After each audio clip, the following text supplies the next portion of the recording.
As the host of Locked On Big 12, I don't get paid to blow hot air up their skirt, but Texas is going to dominate the SEC. This is a Locked On Longhorns, Locked On Big 12 crossover. You like that?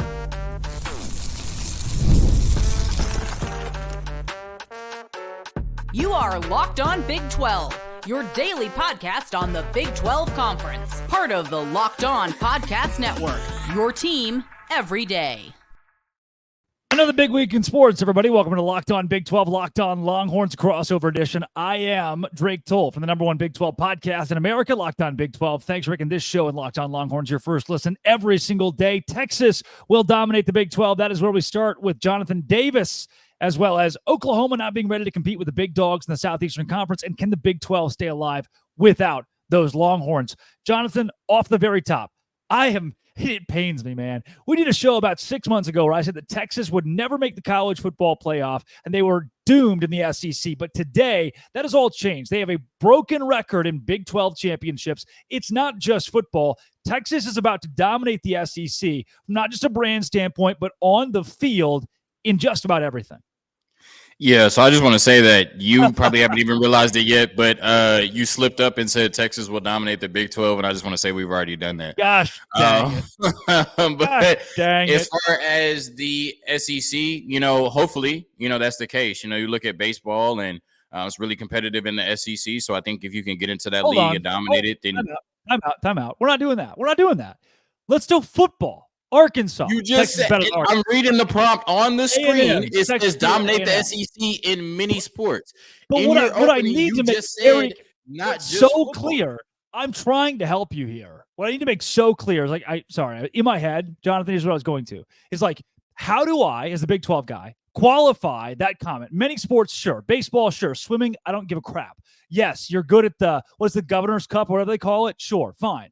But name me one program outside of Georgia that Texas is going to be worse than in the biggest sport in college. All right. So you already set me up for failure because you literally asked me about, you literally mentioned it more than one sport. And then now that I'm not talking about football, okay, cool. We came to talk about football. They came to listen about football. Okay, cool. When I look at it, right, I'm just going to go off of what you sent me earlier, right? I'm going to answer the question of why will Texas dominate in the SEC, right? Because I believe that it will. And I think there is a multitude of reasons, right? I've really thought about this all day, how I was going to answer this. There's a multitude of reasons, right? But I think the first thing and the most clear reason is Texas has really, really good football players, right?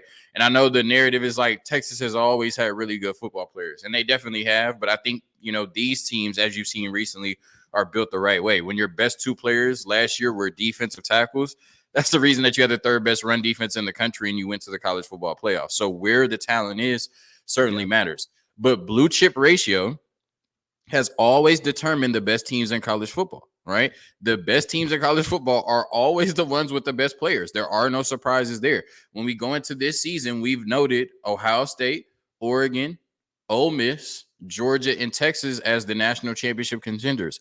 Why? Because we feel like they have the best players. Drake, you're a historian in college football, so I'm going to ask you, when is the last time we had a Cinderella win the championship? Because TCU was a Cinderella. Or when was the last time the national championship or national champion in college football came out of nowhere? I'm going to give you the floor. That Auburn year... Auburn had Cam Newton, so that's kind of tough to. But they did come out of nowhere. But I mean, blue chip ratio, it's Cam Newton. Right? So there you go. Maybe the best college quarterback ever. Yeah, man, dude, it's when you talk about underdogs to win it, the closest you get is literally Ohio State as the 4 seed in the playoff, and I'm not sure how much of an underdog that is. Exactly, right. And so, like let's just be real, right? Like, I know the narrative is Texas is going to struggle in the SEC. Texas has one of the best rosters in the country. So theoretically, they should be one of the best teams right now. When you get into the playoffs, that comes down to, in the margins, coaching, quarterback play, whatever, that could be a struggle. But in terms of, right, like, why will Texas run through the SEC? Because they have one of the best rosters in the country. Now, speaking of this SEC, right, that, I think it's just a narrative at this point, right? I think like people it's just wishful thinking. People hope that Texas will falter in the SEC. I don't think anybody that like really watches football and like can take the emotions out of it when they need to thinks that Texas will struggle in the SEC. But when people say the SEC, it's like almost if they have like a perception of the best teams from each school of all time, right? Like when they think of their version of the SEC, it's 2019 LSU, any version of Alabama you want to bring up, 2021 Georgia, like it's, you know what I mean? Like 2008 Florida. That's not who's on Texas's schedule this year, right? When we look at Texas' SEC schedule this year, most people think Billy Napier and the University of Florida, their football program is a joke. They come to Austin. Vanderbilt, next question. Kentucky, I mean, like, is that who's going to be daunting for the University of Texas? Most people think Texas A&M is a joke. That's going to be a good game, rivalry game, but people aren't checking for Texas A&M. Arkansas, Texas has to go on the road. That's going to be a tough game. Most people think Arkansas is a joke at this point. They might go 4-8. Yeah. Does Jeff Lebby scare you? Does Blake Shapen scare you? No. You answer that for me, Drake. You're the expert on Blake Shapen. Right. I don't think they scare me, Jonathan. Exactly. So outside of that, Oklahoma, that's Red River, that's neutral site. Anything can happen in that game. You're left with Georgia, right? And so I know people want to say Texas is going to struggle in the SEC, but this is not the SEC that you're thinking of. You're thinking of some mythical SEC that does not exist, right? Because really, right now, it's Georgia, potentially Ole Miss, maybe Alabama. Texas, obviously, Texas is in that class, and then everybody else, right? And I just don't think that the SEC that's in front of Texas on their actual schedule, right, not the hypothetical schedule in people's heads, is not that daunting, right? Now, maybe what people are arguing is the like week in and week out, right? Having to face a Oklahoma, then a Georgia, then a Kentucky, then Arkansas. I guess maybe Texas could falter in that sense, but please, I mean, look at their schedule. Look at Texas's schedule, and then look at the roster they'll be stepping on the field with. And please tell me how you think they won't succeed in the SEC. Now, what you're telling me, and I will kind of put words in your mouth here a bit. The SEC is not it's not what it was even 3 years ago. It feels like there is more room for autonomy, more room for Texas' schedule to be easier. Look, it's not a brutal schedule. I think with that schedule you just named, like Utah probably wins 10 games. And Utah's a really good football team, but it goes to show that Texas got a favorable schedule in the SEC, and it's not crazy that, despite how much it pains me to say it, the Longhorns are going to dominate. Like, if you don't win 10 games with that schedule, something went dramatically wrong for Steve Sarkisian and company. Coming up, though, the opposite is true for Oklahoma. I believe Oklahoma's like, hello, 6-6 to start things off. I'm sure you're not upset with that on Locked On Big 12, Locked On Longhorns, part of the Locked On Podcast Network, your team every day.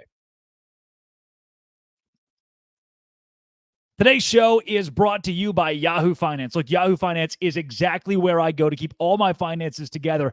Here's the problem. I am freshly 23 years old and have zero idea what finance means. I wasn't one of those bros in college. So what do? I go to Yahoo Finance, which consolidates everything. Right now have an investment with Schwab and a 401k with Fidelity. What does that mean? I still don't really know, but Yahoo Finance helps me consolidate all of it, keep it all in one spot, and at least see it. For more than 25 years, Yahoo Finance has been the brand behind every great investor. Whether you're a seasoned investor or looking for extra guidance like me, Yahoo Finance is built for you. A community of over 90 million users each month. Their real strength is helping you on your way to financial success. For comprehensive financial news and analysis, visit the brand behind every great investor, yahoofinance.com, the number one financial destination, yahoofinance.com. That is yahoofinance.com. Jonathan Davis of Locked On Longhorns. The Oklahoma Sooners get Tennessee to open up SEC play. They get Auburn on the road, Texas in Red River, South Carolina, I'll give you that one probably, but then get this, at Ole Miss, Maine, at Missouri, Alabama, at LSU. Say hello to the 6-6 Brent Venables Oklahoma Sooners. From my chair, OU is not ready to compete in the SEC. Oh, you're muted. Nicely done. Oh, I'm sorry. We're good. Action. Okay, sorry about that. I just want to say, piggybacking off of what I said in the last segment, right? Like, you have to look at the schedule and you have to look at the roster that the team is coming in with, right? And I think like it's the vast opposite of what we just described in terms of the scenario for Texas. You're talking about an Oklahoma team that's coming in with a depleted roster, was coming in with a lot of question marks. I mean, squarely at the most important position in quarterback, right? I mean, the next start that Jackson Arnold makes will be his second one, right? Like, I mean, then you're talking about winning high-level games in the SEC, and then you talked about that schedule, right? Like, every team that Texas somewhat got to avoid, right? Because right now, if you talk about the teams that are up in the SEC, Texas got Georgia. That's it. Right? The rest of the ones that are up in the SEC right now are all on Oklahoma's schedule. So, I mean, last year, it's crazy how things have flipped so fast, because I remember just a few years ago, Texas would come into the season just being able to brag if they beat Oklahoma. And Oklahoma was trying to win conference championships. And last year, Texas won a conference championship, and Oklahoma was just happy that they beat Texas. But when you look at the end of the season, all right, no momentum, right? I think they start off 6-0 because they were still undefeated when they beat Texas, right? But then they end the season 4-3 with bad losses to, I think, all three teams they lost to, even though Arizona was good. Arizona, that was a bad game. Then they lost to Kansas on the road. Kansas, exactly, Kansas. In the back half of the season, lost to Jason Bean, right? I mean, Texas, come on now. But so I mean, they end the season with no momentum, going 4-3 in their last 7 games with everything right in front of them, right? I mean, conference championship, college football playoff appearance right in front of them. They haven't had a stellar offseason based on what I've seen. You know, I'm not just in Sooner Wire or anything like that. You know what I mean? But when you look at it, like, I think they lost their 2 best offensive linemen in terms of Tyler Guyton. Shout out to the Dallas Cowboys. You know, hopefully he's our left tackle of the future. Then they lost the guard, right? The true freshman guard that was one of the best players on the team. He went to Missouri, and all of the Oklahoma fans, like, when it started commenting on his dad's insurance thing on Google, you know what I mean? So, yeah, the Oklahoma, they've just gotten, like, real Aggie-ish this offseason. But I mean, like, even say, like, when you look at the schedule, I was being generous and giving them 8-4, right? But they just feel real 8-4-ish right now. And I remember the days, like, when you're watching Oklahoma, you're coming into the season, you're like, damn, they got Jalen Hurts, or they got Kyler Murray or Baker Mayfield. Thinking back to Sam Bradford, Brown. I mean, like, used to come into the season like, damn, like, Oklahoma got players, right? And I'm like, who on their offense right now are we excited to watch? I mean, like, Jackson Arnold, I think he's going to be a good quarterback. I think right now they're relying on him to win games that Texas is not relying on Arch Manning to win, which I think is very telling. But who on this Oklahoma off? I mean, you coach Locked On. I mean, you host Locked On Big 12. You still got us till July 1st. So, like, who on that Oklahoma offense should we be excited about this year? Who moves the needle for Oklahoma offensively going into the SEC in 2024? That's the thing, is every year you mentioned it, like, all right, CeeDee Lamb's going to be the guy. Okay, Jalen Hurts is going to make noise. All right, even Dylan Gabriel is going to be a guy who people got to watch out for in Big 12 play. And now moving to the SEC, where are your big names? Where's the guy that nationally, like Texas, okay, and again, I hate just tooting that horn, but you kind of got to when Quinn Ewers shows up on the front of NCAA 25. And NCAA 25 doesn't decide who's good at football, but it decides the stars of the game. When that guy is on the cover and Oklahoma is in essence non-existent, like, who would they put? Who would be the guy? Who's the guy you're like, you know what? That's the dude that I want to play with in that video game. Or that's the dude that I don't want to play against in real life in SEC ball. I don't think Oklahoma has it. And you're walking into, again, objectively, it's not me, it's just what it is, the best conference in college football still. Is it the deepest? There's a conversation. But from a top-heavy standpoint, that top 5 is better than any other top 5, period. And I don't think Oklahoma's ready for that. Right. I would agree with that. The next point I want to get into, like, we're just going to, like, surgically, you know what I mean? Like, you know, dissect this Oklahoma football team. Cut them up. Yeah. What would you say after 2 years, right? We've now seen, 2 years of the Brent Venables experience. What would you say Brent Venables' superpower is, right? Like where can Brent Venables win his team a game that they potentially are not supposed to win? Yep. What advantage do they have coaching wise going into the SEC, Drake? Ooh, the argument that a lot of OU fans want to give you is that Venables was 2 hands off in year 1, that he was kind of the field general, Nick Saban type, let the assistants cook. And that obviously didn't work. They got cranked. And then in year 2, Venables takes over more of the defensive side of things and play calling. And then they win 10 games. And I'm with you. I don't know if it was an impressive 10 games. I don't know if their 10-3 record, especially the way it ended with that loss to Kansas, Oklahoma State, and Arizona, was impressive enough for me to say, oh, wow, Oklahoma's scary in the SEC. I also don't, like, there's still a rift. There's still a quarter of OU fans who are like, I don't think Brent Venables is the coach of the future.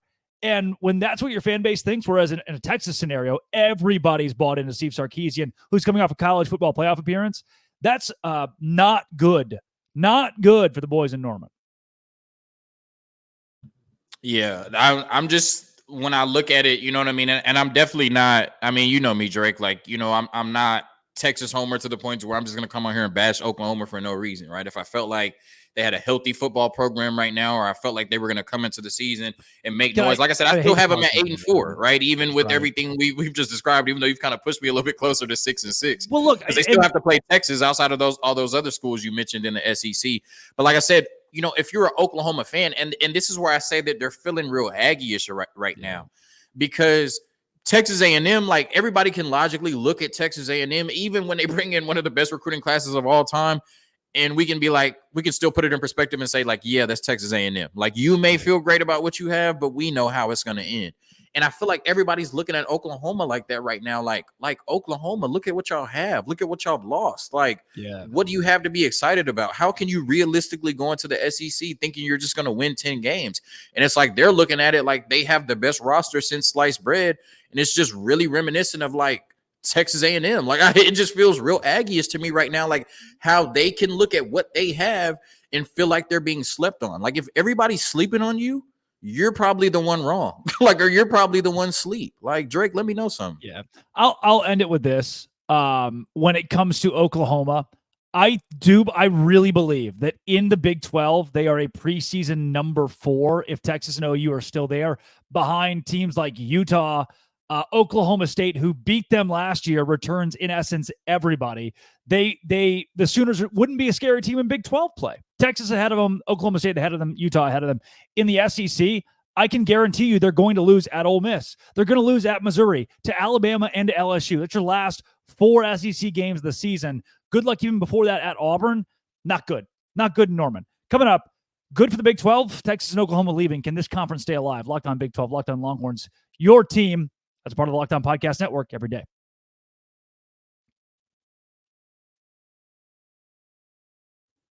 Today's show is brought to you by FanDuel. Look, FanDuel's where I go. End of the month is coming up, and it's like rent is due. And it's like, do I want to lean on FanDuel? Well, you don't have to lean on them, but you can sure have a little bit of fun with it.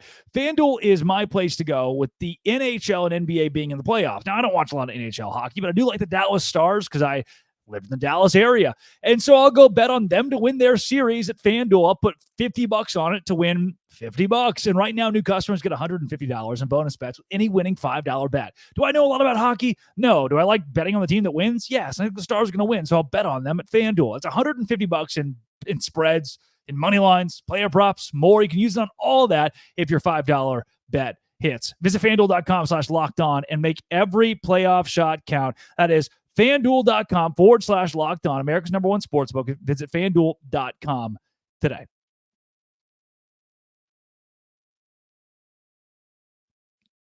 Jonathan Davis of Locked On Longhorns. Without Texas and Oklahoma, from your perspective, can the Big 12 survive as college football has gone into complete chaos?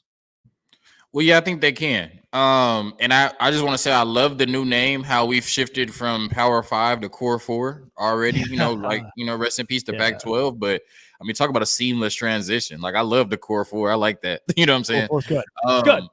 But, yeah, I mean, like, I think when you look at it, obviously the meat of college football, I think the talk of the town will be the SEC and the Big 10, right? But I think you still have the ACC and Big 12 that can produce competitive football. And I think now with the 12-team playoffs, right, you'll have Big 12 teams in the playoffs every year, so they don't need Texas or Oklahoma in terms of on the schedule to get to the biggest games in college football. I think you have a natural draw in terms of, Colorado, Travis Hunter, and Shedeur Sanders that's, we've seen already, right? They affect the numbers, right, in ways that nobody else can, just like Caitlin Clark. She's affecting the numbers in ways that nobody else can. You just have to acknowledge that. And so the Big 12 has a meal ticket in terms of Colorado, Deion, and Shedeur Sanders.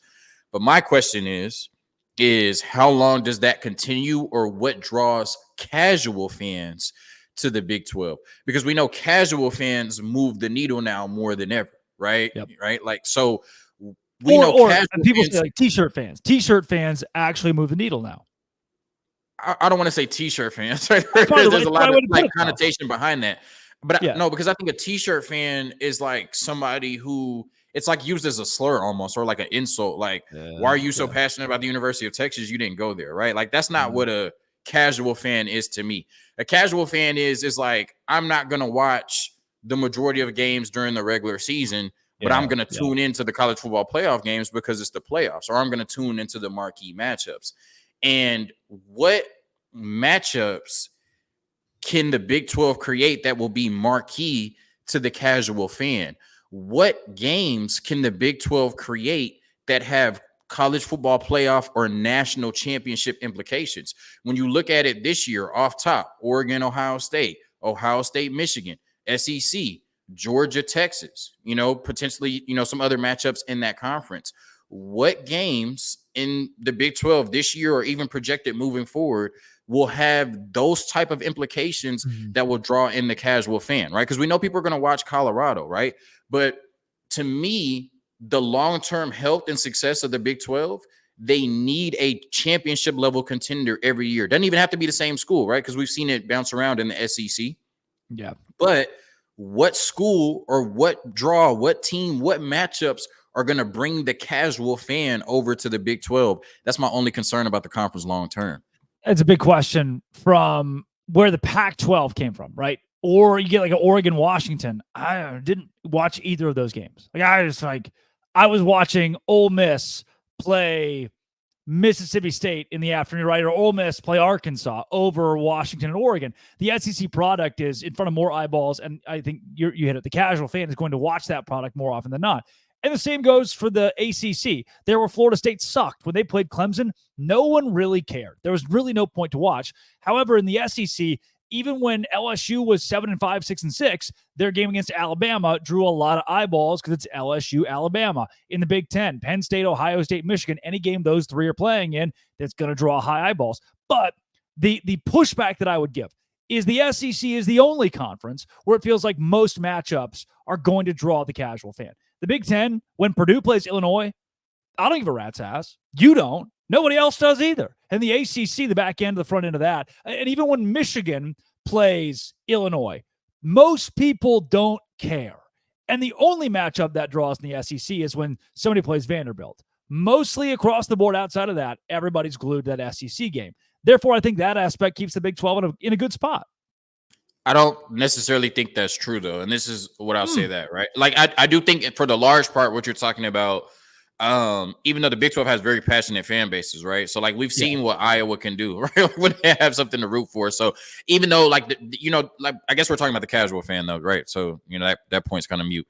I guess what I'll say is that going into the college football season this year, right? We know we have Michigan, right? People might think that Michigan is going to take a step back. They're still one of the best teams in the Big Ten, so they still have a chance to make the college football playoffs, right? Ohio State is loaded, right? Penn State always has a chance. They never, do anything with that chance, but they always have a chance. And then you added, right, Washington, who was in the championship last year, Oregon, who was in the playoff conversation last year, and USC, who potentially could get back into that conversation if Lincoln Riley learns how to coach a defense, right? So you have six teams that theoretically could be playing in the biggest games in college football this year if they have the type of season that they're accustomed to having. When we look at the Big 12, to me, outside of Colorado, and really Colorado's not even a contender, right? Like, we know why we're watching them. Right, exactly. What team... Because like I said, people want to watch big matchups in college football. Of course, there's, going to be games every year that people watch, like Duke, North Carolina, or like you said, LSU, Alabama, Georgia, Alabama, or the Iron Bowl, I guess is a better example. Yeah, Duke, North Carolina was a really weird one to throw in there. Oh, I meant basketball, all right? Like, like people watch Duke, North Carolina every year, regardless of who's on the team, because it's just such a big matchup. Same thing with, Auburn and Alabama. Yeah. But like I said, like, what matchups in the Big 12 will draw the casual fan? Because to me, there's no matchup in the Big 12 this year where you're like, damn, that team could win the national championship, or we could see this matchup again in the college football playoffs, or, these are two of the best teams in college football. This is a top 10 matchup. To me, you just don't get anything like that from the Big 12 anytime soon. And while Colorado was carrying that conference, it doesn't matter as much. But eventually the Shadur, and Travis Hunter show is going to move on. And probably shortly after that, the Deion Sanders show is going to move on. And then what sells the casual fan to the Big 12? To me, I don't see it right now. But I still live in Big 12 country, obviously. So hopefully at some point, the Big 12 gets their new meal ticket, because it won't be Texas and Oklahoma. You got to build that. I'll validate what you've said, because somebody out there is screaming for one that Colorado won't bring it in. But look at the Pac-12 numbers. Colorado dominated the TV market out there because of Deion Sanders, and Shadur Sanders might be the best quarterback in the country, and he still is. The team's going to suck, but they'll draw viewership because of it's an MTV show happening in Boulder, Colorado right now. You could argue then, like, oh, well, Utah's a national championship contender. And Utah's been up there the last 3 or 4 years.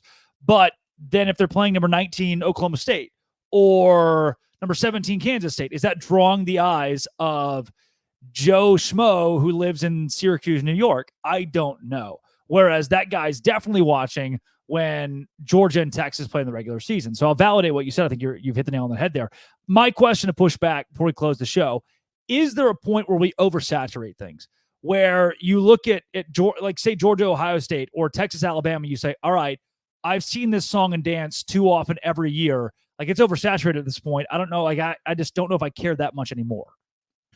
I wouldn't say so, because, it's kind of full circle, right? I started the show off with blue chip rate matters, right? At the end of the day, those are going to be the best teams in college football, right? And so I don't think you can say, well, one day I'll get tired of, Texas and Georgia playing, because those are going to be the best athletes on the field every year, right? Now, maybe if it was a scenario like where the championship ended up, 2-3 years in a row, like the same thing, where like maybe it's where it seemed like for a while it was just going to be Alabama and Clemson playing each other. Like, I could see a scenario where that could be, work against or, be a detriment to college football and the casual fan. But no, these marquee matchups rule college football every year, because the best players are on the field in these matchups, and people will never get tired of watching NFL players play against each other when Texas and Georgia take the field. Can't agree. Can't disagree with that. Can't disagree with it. It's sucky that this is the way we go out. One of our final ever crossover editions. It's got to be me lauding the Texas Longhorns. Jonathan, for Locked On Big 12 listeners who want to find more of your work, or SEC fans that want to berate you, where can they find you? I'm sure all the Locked On Big 12 listeners that want to listen to me know where to find me, but if there's any more of them, Locked On Longhorns, Locked On Longhorns on YouTube, wherever you get your podcasts, Locked On Horns on Twitter, and Jonzo Ball on Twitter. That's where you can find me for the next month and a week or so. Which Locked On Longhorn fans are looking for more Locked On Big 12 content, but you can follow at LOB12 on, or LO Big 12. I don't even know what my own Twitter handle is on Twitter. This has been, it always will be, Locked On Longhorns and Locked On. Thanks for making it your first listen every single day. Dose Grande.